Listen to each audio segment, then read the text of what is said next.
প্ৰথমে মই আজিৰ দিনটোৰ আপডেটটো দি ল'ব বিচাৰিম। আজিৰ দিনটোত যদি আপুনি চাই, কালি নিশাৰ ভাগত মই যি স্থানত উপস্থিত আছোঁ এয়া হ'ল কটাহগুচি অঞ্চল। এই কটাহগুচিত তিনিটাকৈ পৰিয়ালৰ বাসগৃহ বন্যহস্তীয়ে তহিলং কৰিছে আৰু ইয়াৰ নাতিদূৰত অৱস্থিত যি কেন্দুকুচি গাঁও, সেই কেন্দুকুচিত দুটা পৰিয়ালৰ বাসগৃহ বন্যহস্তীয়ে তহিলং কৰিছে আৰু ইয়াৰ পৰা মাত্ৰ কেইকিলোমিটাৰমান নিলগত পূব বৰহিয়াৰত তিনিটাকৈ পৰিয়ালৰ বাসগৃহ বন্যহস্তীয়ে তহিলং কৰা পৰিলক্ষিত হৈছে। যিহেতু মই কটাহগুচি অঞ্চলত উপস্থিত আছোঁ, প্ৰথমে পৰিৱেশটো দেখুৱাই লৈছোঁ। বন্যহস্তীৰ উপদ্ৰৱ কি ধৰণৰ? তেওঁলোকে বছৰজোৰা তেওঁলোকৰ যি খেতি, সেই খেতি কৰাৰ পিছত ভঁৰালত তেওঁলোকৰ যিখিনি ধান, সেই ধান ৰাখিছিল আৰু ভঁৰালৰ সমস্ত ধান বন্যহস্তীয়ে খাই তহিলং কৰা পৰিলক্ষিত হৈছে। আৰু এয়া হ'ল তেওঁলোকৰ কাষতে থকা যিটো পাকঘৰ, এই পাকঘৰ, আৰু এই পাকঘৰটো চাওক কি ধৰণে আচলতে এক প্ৰকাৰ উপদ্ৰৱ চলাই এই পাকঘৰটো সম্পূৰ্ণৰূপে বিনষ্ট কৰা পৰিলক্ষিত হৈছে। আৰু এই ধৰণে এতিয়া এই যি দৃশ্য, এই দৃশ্য নলবাৰীৰ বাবে এতিয়া চিৰপৰিচিত হৈ পৰিছে আৰু সকলোৱে ভয় আৰু শংকাত সময় পাৰ কৰিবলগীয়া হৈছে। আপুনি কৈছে যে নিশা হ'লে তেওঁলোকে নিদ্ৰাবিহীন সময় পাৰ কৰিবলগীয়া এটা পৰিস্থিতি আহি পৰিছে। কিন্তু এইখিনিতে বাপৰি এটা কথা উল্লেখ কৰিব বিচাৰিম, আপোনাৰ নিশ্চয় মনত আছে আজি প্ৰায় এমাহ পূৰ্বে তামোলপুৰত এটা হাতীক ৰেডিঅ' কলাৰ কৰা হৈছিল। অৰ্থাৎ সেই হাতীটোক বন বিভাগে ৰেডিঅ' কলাৰ কৰিছিল যে হাতীৰ জাকৰ যি গতিবিধি, সেই গতিবিধি যাতে নিৰীক্ষণ কৰিব পাৰে। কিন্তু কালি যিটো হাতীয়ে উপদ্ৰৱ চলালে সেই হাতীটো হ'ল ৰেডিঅ' কলাৰ লগোৱা হাতী। অৰ্থাৎ ৰেডিঅ' কলাৰিং কৰা যিটো হাতী আছিল, সেই হাতীটো এতিয়া অকলশৰীয়া হৈ পৰিছে আৰু অকলশৰীয়া হৈ পৰা হাতীটোৰ আচৰণ কিছু অস্বাভাৱিক হৈছে। কাৰণ পূৰ্বতে এই ধৰণৰ যিসমূহ বন্যহস্তী ইয়াত অৱস্থান কৰিছিল, সেই হাতীসমূহে কিন্তু এই ধৰণৰ বাসগৃহ বৰ বিশেষ ক্ষতি কৰা নাছিল। কিন্তু যিটো ৰেডিঅ' কলাৰ কৰা হাতী, সেই হাতীটোৱে কিন্তু তামোলপুৰৰ পৰা আহি শেহতীয়াকৈ যিহেতু নলবাৰীত অৱস্থান কৰিছে আৰু অৱস্থান কৰি বিভিন্ন প্ৰান্তত উপদ্ৰৱ চলাই আছে। ঘৰৰ গৰাকীসকল আছে, অকণমান তেওঁলোকৰ সৈতে কথা পাতিম। বাইদেউ, কালি হাতী যিটো আহিছিল, সেই হাতীটোত গলত ডিঙিত এডাল পিন্ধোৱা আছিল নহয় জানো? আছিল। কি কি অনিষ্ট কৰিলে আপোনাৰ? কালি মই এতিয়া জুই ধৰি আছিলোঁ, মোক খেদি আহিছে, মই এনেকৈ দাউৰি গুচি গ'লোঁ। গুচি যোৱা এই ফাখৰিটো ভাঙিছে। ধান কিমান আছিল আপোনাৰ? ধান 40 মোন আছিল। 40 মোন ধান খাই শেষ কৰিলে? 40 মোন ধান খালাক আৰু ঘৰ দুটা ভাঙিলে। আপোনাৰ দুটা ঘৰ ভাঙিলে। যেতিয়া হাতীটো আহিছিল, সেই হাতীটো অকলে আহিছিল, ইয়াত জাক নাছিল কালি? নাই নাই নাই, জাক নাই, অকলে আহিছে।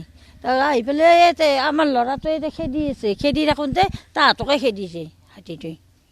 আৰু এই যিটো ৰেডিঅ' কলাৰ কৰা হাতী, সেই হাতীটোৰ আচৰণ অস্বাভাৱিক হৈ পৰিছে আৰু এই হাতীটোৱে কেইবাটাও ইয়াত বাসগৃহ এই ধৰণে তহিলং কৰা পৰিলক্ষিত হৈছে। দেখুৱাইছোঁ ধান চেদেলি ভেদেলি হৈ পৰি আছে। তেওঁলোকে কৈছে যে কেইবামোনো ধান তেওঁলোকৰ এই ভঁৰালত আছিল আৰু ভঁৰালত থকা তেওঁলোকৰ যে সাঁচতীয়া ধান, সেই ধান সমস্ত খাই এই ধৰণে তহিলং কৰা পৰিলক্ষিত হৈছে। অৰ্থাৎ কৃষকসকলৰ এক প্ৰকাৰ এতিয়া অসহায় অৱস্থাৰ সৃষ্টি হৈছে নলবাৰী জিলাখনত।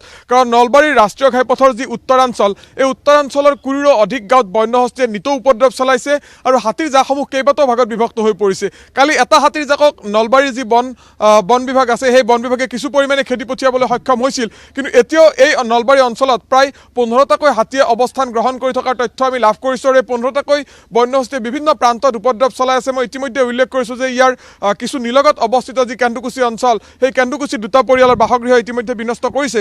অকণমান আৰু এগৰাকী ব্যক্তি আছে, অকণমান দাদা আপোনাৰ ওচৰলৈ আহিছোঁ। ইয়াত যথেষ্টখিনি উপদ্ৰৱ চলাইছে, বিগত 2 বছৰ ধৰি উপদ্ৰৱ যথেষ্ট বৃদ্ধি পাইছে। বন বিভাগে কি ধৰণৰ কাম কৰিব লাগিছিল আৰু কি ধৰণৰ কাম কৰি আছে, কি দেখিছে আপোনালোকে? এতিয়া মই ক'ব লগা হ'লে আজি 2 বছৰে আমাক হাতী যেনেকুৱা উপদ্ৰৱ কৰি আছে, আমাৰ খেতি পথাৰ চব যিখিনি খেতি আছিল ধান চপোৱাৰ সময়ত মানে আনালি হৈছে, চব মানুহ আনালি হৈছে। ধান কাটিলে সেই ধানখিনি হাতী যে খাই পেলা হয়। ৰাতি পহৰা দিব লগা হৈছে, থাকি পেলাই আমি খেতি চপাব লগা হৈছে। সেই চপোৱাখিনি আমি কেঁচা আনি হ'লেও ভাকৰি ভঁৰালত থৈছোঁ। যিহেতু আমি বছৰটো খাব লাগিব খেতি কৰি, আমি চাউলটো কিনি খাব নোৱাৰোঁ। যিখিনি আমাক প্ৰয়োজনীয় সেইখিনি আমি ভঁৰালত থৈ দিওঁ, ধানখেতি থৈ পেলাই আমি সেইখিনি যদি আমাৰ হাতী আহি পেলাই যদি উপদ্ৰৱ কৰি পেলাই খাই যায়, আমি কি কৰি মানুহ ৰাইজে বাচি থাকিম? আমি খেতি হৈছে নিৰ্ভৰ, খেতি কৰি আমি কৃষি আমাৰ প্ৰধান। আগতে কৃষি কৰি আমি ধৰক নদী পাৰত বহুত খেতি কৰিছিলোঁ, কুঁৱাৰ খেতি চবেই কৰিছিল। এতিয়া সেই হাতী অহাৰ পৰা সেই খেতি কিন্তু নোহোৱা হৈ গ'ল। এতিয়া অকল ধানৰ খেতি কিন্তু মানুহ কৰিব লগা হৈছে। কিয়? মানে খৰ বিনিময়ত পেটৰ ভাতমুঠিৰ কাৰণে তাৰমানে ধান খেতি কিন্তু কৰিব লগা আছে। সেইখিনি যদি বন্য হাতী আহি পেলাই যদি আমাৰ উপদ্ৰৱ কৰি ধান খাই যায়, কালি যি অৱস্থাত তাৰমানে হাতীটো আহিছে, মানে তাৰ গলত ৰেডিঅ' কলাৰ যিটো পেটি লগাইছে, সেই হাতীটো তাৰমানে কাকো ৰাবই নুবুজে, আহিলেও তাৰমানে তাক খেদিলেও নাযায়, তাক এৰি দিব লাগিব। যিখিনি হাতীটো খাই আছে আমি চাই থাকিব লগা হৈছে। তাৰমানে তাক বোমা মাৰিলেও নাযায়, আমি বোমা ক'ত পাম? আমিতো কেনেকৈ বোমা কিনি আনিম? আমি পটকৈ ফৰেষ্টৰক জনাই পেলাই আহাক লাগে আমাৰ হাতী এবাগে খাই লৈ গুচি যায়। আৰু তানাক ফোন কৰিলে তানা আমি যাই আছোঁ বুলি ক'লে হাতী ইয়াৰ পৰাই যাতে আমি ৰাইজে খেদি পেলাই নদীৰ ভিতৰত যোৱাৰ পিছতহে টানা আহিব।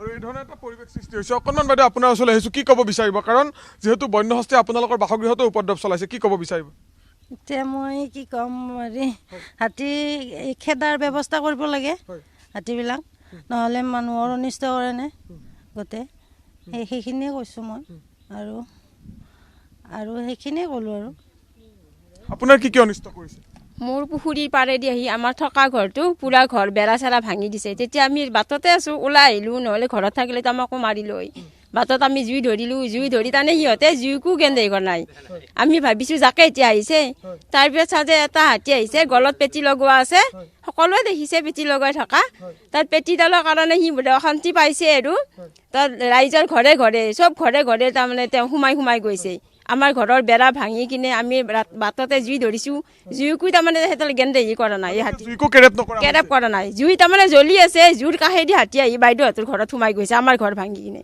আপোনালোকৰ ঘৰ কি অনিষ্ট আমাৰ ঘৰৰ চেয়াৰ টেবুল ডাইনিং চাইনিং চব ভাঙি গৈছে বেৰা পৰি সকলো ভাঙি গৈছে আমাৰ আপোনালোকৰ প্ৰশাসন বা বন বিভাগৰ কোনোবা খবৰ কৰিছোঁ খবৰ কৰা 2 ঘণ্টা পিছত আহিছে তেতিয়া হাতী গৈছে গাঁৱৰ মানুহ আমি তাৰমানে ৰখি আছোঁ বন বিভাগ অহাই নাই 8টা বাজি গৈছে বন বিভাগলৈকে নিশ্চয়কৈ এই ধৰণৰ এটা পৰিৱেশৰ তেওঁলোকে মোকাবিলা কৰিবলগীয়া হৈছে আৰু অকণমান কথা পাতিম যিহেতু আন এগৰাকী ব্যক্তি আছে অকণমান আপোনাৰ ওচৰলৈ আহিছোঁ কি ক'ব বিচাৰিব দাদা যিহেতু গোটেই যি বন্যহস্তী ইতিমধ্যে সমস্তখিনি খাই তহিলং কৰিছে বা কেইবাটাও পৰিয়ালৰ যি বাসগৃহ সেই বাসগৃহ ইতিমধ্যে বিনষ্ট কৰিছে আৰু যাৰ পৰিপ্ৰেক্ষিতত দেখিবলৈ পোৱা গৈছে এই যিসমূহ পৰিয়াল এই পৰিয়ালসমূহৰ এক প্ৰকাৰ এতিয়া অসহায় অৱস্থাৰ সৃষ্টি হৈছে আৰু এই ক্ষেত্ৰত বন বিভাগে যথেষ্ট সতৰ্ক হৈ হাতীকেইটা খেদি পঠিওৱাৰ ক্ষেত্ৰত বা এই যিকেইটা পৰিয়াল এই পৰিয়ালকেইটাক ক্ষতিপূৰণ দিয়াৰ ক্ষেত্ৰত নিঃসন্দেহে ব্যৱস্থা গ্ৰহণ কৰাটো প্ৰয়োজন কাৰণ বন্যহস্তীৰ যি উপদ্ৰৱ সেই উপদ্ৰৱ শেহতীয়াকৈ যথেষ্ট বৃদ্ধি পাইছে নলবাৰী জিলাখনত আৰু যাৰ পৰিপ্ৰেক্ষিতত দেখিবলৈ পোৱা গৈছে এই ধৰণৰ যিসমূহ পৰিয়াল এই পৰিয়ালসমূহে এতিয়া মূৰে কপালে হাত দিবলগীয়া এটা পৰিৱেশ আহি পৰিছে গতিকে এই ক্ষেত্ৰত বন বিভাগ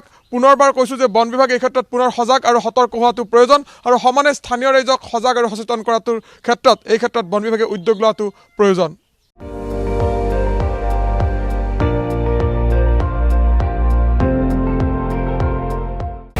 আপুনি চাই আছে ND24 সৰ্বশ্ৰেষ্ঠ নহয় সৰ্বোত্তমৰ দৌৰ